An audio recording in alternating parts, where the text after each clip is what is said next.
Have you ever wondered what it would be like if just one moment, just one single event, could completely turn your life upside down? Or have you maybe even experienced it before? Let's say, for example, with the birth of a child, or by losing your job.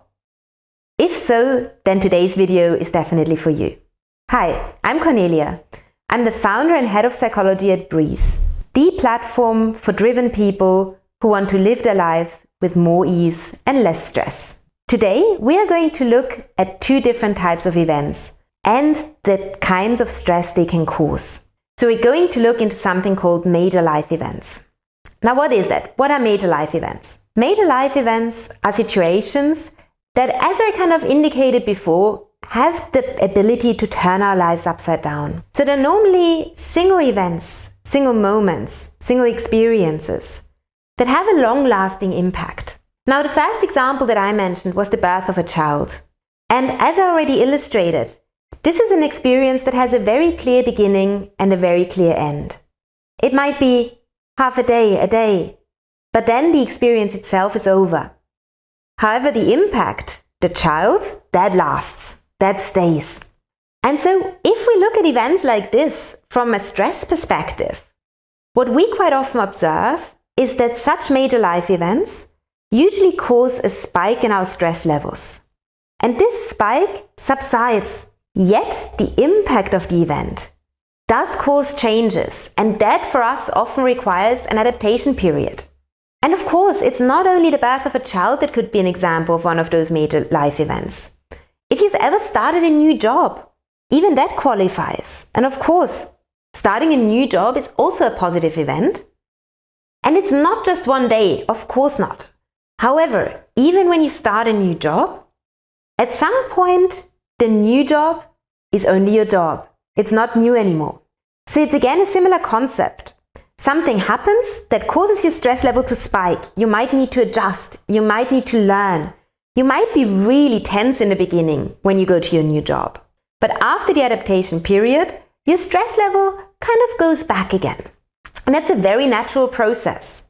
So in the beginning, with those major life events, what happens to us is that our whole body, our mind, our nervous system goes into stress prevention mode. It wants to fight off this thing that's happening to us. And then afterwards, it slowly goes back down to normal. Now, one thing that's hugely important to note here is that major life events are not the exact same thing as trauma. And please be careful with this. Trauma is normally an experience, and it can be a major life event, that really causes lasting impact. So your nervous system, in the case of trauma, goes kind of into overload to the point where you're just not able to deal with the level of stress by yourself anymore. So this really exceeds the normal stress response.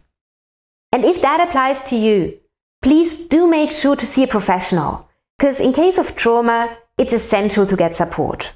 And if you're not 100% certain if that applies to you, or if what you're experiencing is the normal stress response to a major life event, then stick with me throughout the video, because that's what we're going to be looking at in the next few minutes. What is the normal level of stress and what exceeds that?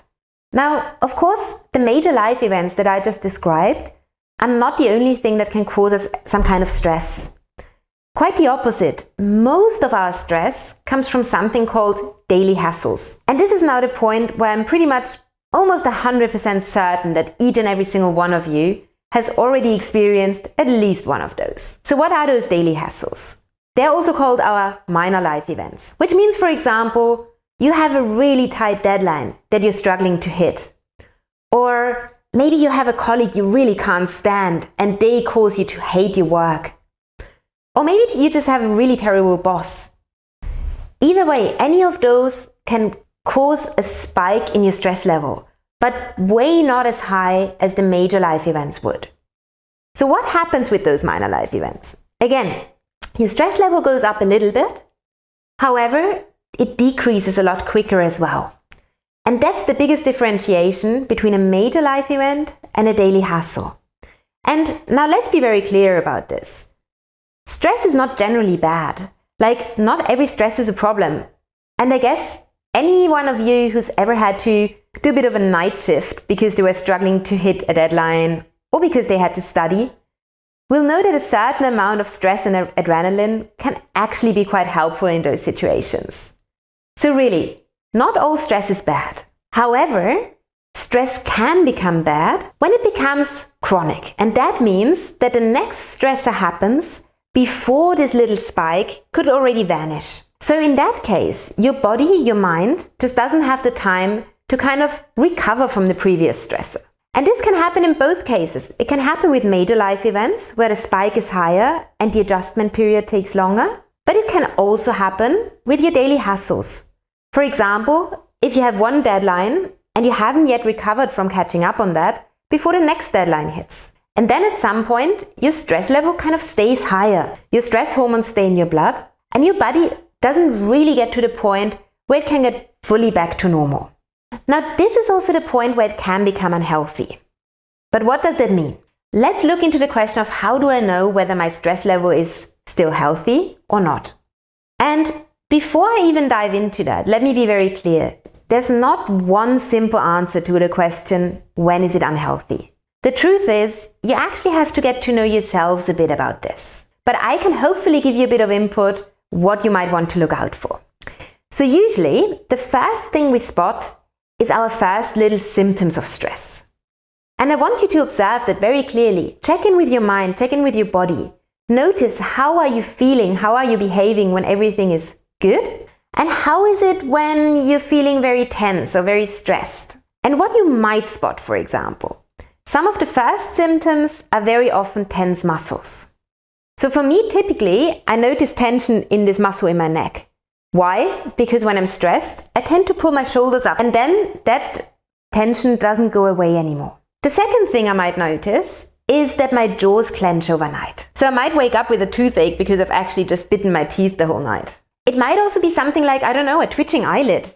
That's something that I see quite often. So all of these symptoms can be a sign that your stress is becoming unhealthy. But of course, it's not just physical.